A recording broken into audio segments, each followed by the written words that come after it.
She's really such a useless woman. My hand froze as I was about to take a bite of my omelet when I overheard a conversation from the table behind me at a cafe. She has no clue I'm in love with you behind her back. It was my husband's voice. No way. Is this an affair? My heart started racing, and I felt dizzy. I could hear the laugh of a young woman mixed with my husband's mocking comments about me. Cold sweat started to run down my back, and I instinctively tried to get up from my seat. Or rather, about that thing. Oh, the plan, right? It's going smoothly, and Catherine doesn't even suspect a thing. It's all happening gradually and surely. Hearing my name from my husband's mouth made me swallow hard. I do feel a little bad about sacrificing someone who has nothing to do with this, but hey, it's all for our happiness, right? No other choice. Yeah, exactly. I feel bad for Catherine, but I can't waste time worrying about the sorrow of a discarded woman. Who cares what she loses, right? Sacrifice. What are they talking about? I discreetly placed my phone on the table and hit the record button. My name is Catherine. I'm a 30-year-old former nurse. After my mom passed away, I started working as an office worker in my hometown. I work remotely about half the week, living a full life between work and household chores. I've been married to my husband, David, for 5 years. He's always treated me kindly, works hard, and doesn't complain when we visit my dad on our days off. He's the ideal husband, almost too perfect for me. My mother passed away 3 years ago, and my dad now lives alone. He has finally started smiling again recently. For a while after Mom's death, Dad spent his days locked in his room, staring at the paintings she loved. But lately, he's been going out and buying paintings that remind him of her, one by one. Dad's naturally cheerful and sociable personality has led him to meet many fellow art lovers. Still, I make sure he doesn't feel too lonely by visiting him weekly with David, and the three of us spend time together. You found another beautiful painting, right? Yeah, David, I stumbled upon this one in a store by chance. Catherine's mom loved these flowers. It was a bit pricey, but I couldn't resist. Oh, Dad, another expensive buy. Mom's probably shaking her head at you. Well, you can take money with you when you go. Besides, it's like I'm spending it on her, not on the painting. Dad doesn't really have an eye for art. He buys from a broker Mom trusted when she was alive, so there's no doubt that the price is quite steep. What a hassle, I thought to myself, and then casually glanced over at my husband. There's that look again. For about the past month, my husband has always shown that same expression during these family moments. David, who never had any interest in paintings since we got married, now seems to be holding on to some special feeling, different from a mere hobby or casual interest. That look on his face made me feel uneasy. Catherine, over here, over here. As I stepped through the station gates, a familiar, comforting voice reached my ears.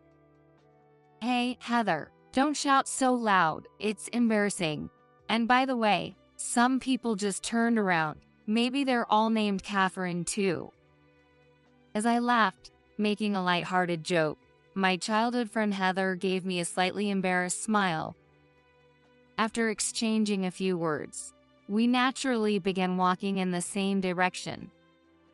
Heather got divorced about 2 years ago and is now raising her child as a single mom.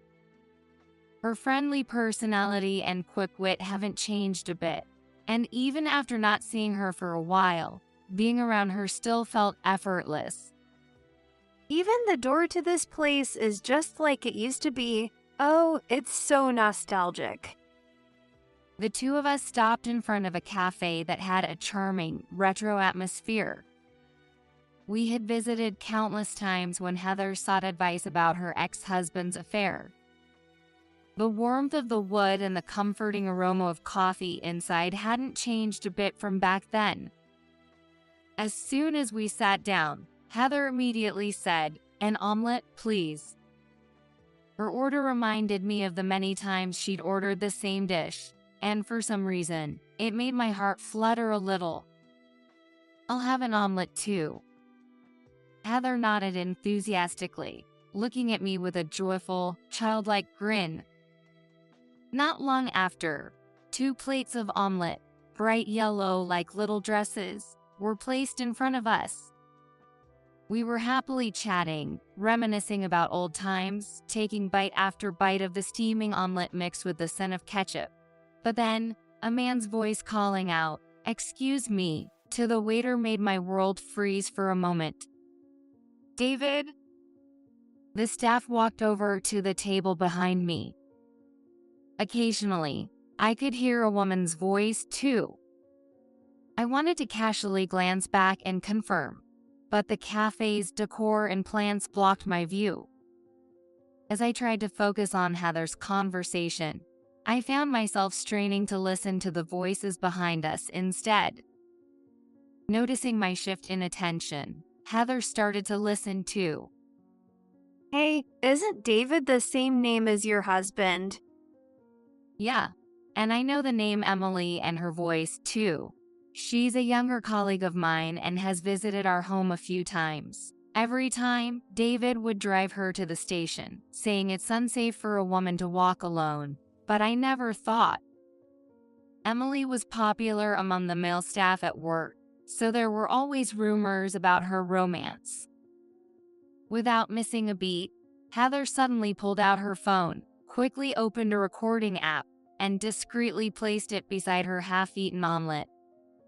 Heather's quick thinking was always sharp in moments like this. Catherine, are you okay with this? I silently watched as Heather's finger pressed the record button. It didn't take long for our suspicions to turn into certainty. Loving words exchanged between them. The occasional sound of lips meeting. And jokes at the expense of the poor clueless Catherine, as they made fun of me for being too oblivious. Catherine. Heather gently dabbed a tissue over the small pool of tears forming on my clenched fists. David's laughter snapped me back to reality, and I quietly left the cafe with Heather. I don't know how long we walked, but we eventually found ourselves drawn to a bench in a park bathed in the glow of the setting sun, where we sat down. Heather, can you play the recording from earlier? Catherine, yeah? As soon as the recording finished playing, I took a deep breath. Time to enjoy the single life. I forced a smile at Heather, trying to appear strong. We parted ways at the station gate, with her looking worried. On the train ride home, I couldn't stop replaying the conversation between David and Emily in my head. It wasn't just their affectionate exchanges that bothered me, but something Emily said that I couldn't quite figure out. I've got what David asked for. I'm sure Catherine's dad is just as clueless as she is. I didn't know what she meant, but I had a gut feeling my dad might get caught up in this. I went right past my house and headed straight to my dad's place. Dad was surprised by my sudden visit, but as he looked into my face, he seemed to understand something. He gently patted my head, comforting me like a child. Don't worry, I'm on your side. Your mom's with you too. As tears I'd been holding back began to spill, I buried my face in his chest and cried out loud. Once I calmed down, I told him everything that had happened that day, and what he revealed took me by surprise. For about a month now, David had been calling my dad directly. Most of the conversations were about the paintings Dad owned. David would ask things like, "How much are they actually worth?" Or do you know where I could buy a replica since the originals are too expensive? Apparently, the last time we visited together, while I stepped out of the room, David took the chance to ask about the prices of several paintings. Grabbing my phone, I decided to call Heather again, wanting to check the recording once more. Eek. As soon as I grabbed my phone, the ringtone echoed. The caller was Heather. Hello, Heather. Thanks for today. So, about that recording. Hey, your husband and that woman Emily might sell your dad's painting without permission. What are you talking about? Calm down and explain. After we parted at the station, Heather, thinking of me, went back to the cafe to try and talk to David. However, he was no longer there, and after searching the area, she spotted David near a gallery by the station, holding a painting and walking hand in hand with Emily. When she followed them, they went into a nearby burger shop and spent time together like a couple, just as they did earlier in the day. David apparently said this about the painting they had bought earlier. No one would think this is a fake. With what Emily prepared and everything, it'll be worth a few $1,000s. I'll switch all of them when I get the chance to visit the house again. Then we can sell them off and start our life together with the money. Heather recorded everything but was so stunned by what she heard that she couldn't act and broke down crying on the phone. Heather, don't cry. I'm just glad you weren't caught up in it. Thank you. David, I'll never forgive you. After ending the call with Heather, which felt like the final blow, I made up my mind. Hey, Dad. Later that night, David came home as if nothing had happened, carrying what he called materials for work next week. I began making his dinner with the biggest smile, saying, "Thanks for working so hard every day." Yes, I played a part of the butt of their jokes with all my might, just as David and Emily would want. Oh, by the way, David, my dad's friend is hosting an art exhibition, and I thought I'd tag along. I wanted you to come too, but it's a bit last minute, so it might be tough, huh? Yeah, I'd love to go, but I can't really take time off right now. Such a shame. I could see the smug grin hidden behind David's words. Right? I think my dad will enjoy catching up with his friend. I'm planning on staying a night or two. Is that okay? Of course. Next time, I'll try to get some time off too. Have a great time. Thanks. Oh, and could you water the plants my dad cherishes while I'm away? Here's the key, just in case. I set a trap, making David believe I was going on a trip with my dad. Feigning exhaustion, I went to bed early to hide my racing heart. Hey, Catherine, David, thanks for coming. Under a perfectly clear sky, my dad greeted us at the door with a wide smile. I'm sorry I couldn't go together, but don't worry, I'll take care of the plants. Oh, and I'll drive you to the station. No need, it's such a nice day. I'll walk with Catherine. Do a great job at work. After exchanging a few cryptic words, I took my dad's hand and started walking toward the station. My feelings for David, our marriage up to this day. I took it all in slowly, savoring every thought. As we turned the corner, we discreetly watched David to see what he would do next. Once we were out of sight, he quickly made a phone call. I couldn't hear the conversation, but there it was, David's familiar smile. The same smile he used to give me when he whispered sweet things early in our marriage. The smile he showed only to me. After ending his call, David opened the trunk of his car and started taking something out. It's that painting. My father and I exchanged glances without saying a word. It's okay. We'll get the evidence. I had already asked my father to set up my phone in recording mode in the room, ready to capture everything. While David was going back and forth between the car and the house several times, I saw a woman running toward the car, holding something. Emily. Without even needing to see the woman's face, my heart whispered her name. And I quickly realized she was carrying the painting she had prepared. When David returned to the car and saw Emily, he pulled her close without a care for who might see and kissed her. After confirming their love for each other, they walked hand in hand into the house. As I stood there, something cold ran down my cheek, and I snapped back to reality. At my feet, there was a small puddle, a stark contrast to the clear blue sky above. "Let's go, Dad." My father, who had already been hurt by all of this because of me. Heather, who had cried for my sake. And the precious memories of my late mother.